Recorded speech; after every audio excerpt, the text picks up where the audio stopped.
අද මම හදන්න යන්නේ පාම්පිටි වලින් රසම රස දෝස එකක්. මේක අපිට හරි ඉක්මනට හදා ගන්නත් පුළුවන්. වැඩි වියදමක් යන්නෙත් නෑ. මේ දෝස එක හරිම මෙලකයි. අපි බලමු මේ රසම රස දෝස එක හදන විදිය. මම මෙතන පාම්පිටි අඬු කෝප්ප 3ක් අරන් තියෙනවා. ඒකට කහ තේ හැඳි කාලක් දානවා. ලුණු තේ හැඳි 1යි. කින් සෝඩා තේ හැඳි කාලකුයි දාලා හොඳට කලවම් කරන්න. කහ අත්‍යවශ්‍යම නෑ. මම ලස්සන පාටක් ගන්න තමයි දැම්මේ.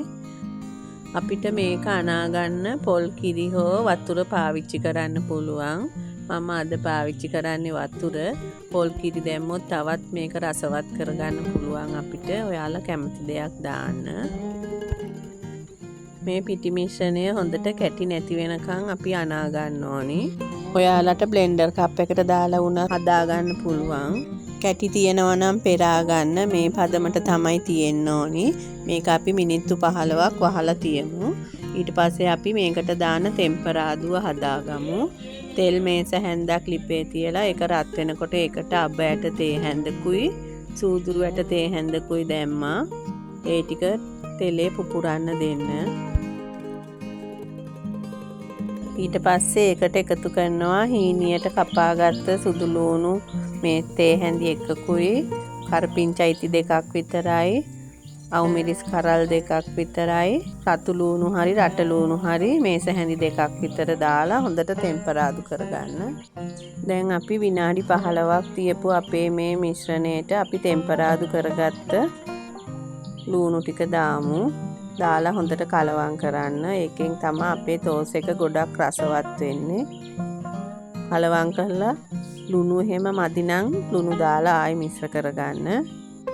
මේ පදමට තියෙන්න ඕනි අපේ දෝසෙ මිශ්‍රණය. දැන් අපි දෝසෙ පුච්ච ගමු. දෝස එක පුච්ච ගන්න තැටියට තෙල් චුට්ටක් ගන්න. තෙල් චුට්ටක් ගාලා දෝසෙ හැන්දෙන් ටිකක් මේකට වක් කරලා මේ වගේ ටිකක් වටේට කරකවන්න හැන්දෙන්න. ලිපේ ගින්දර සාමාන්‍ය ප්‍රමාණයට තියාගන්න, වැඩි කරන්න එපා. ඊට පස්සේ දෝස එකේ උඩ පැත්ත මේ වගේ වේලුනහම, තෙත ගතිය නැති වුනහම අනිත් පැත්ත හරව ගන්න.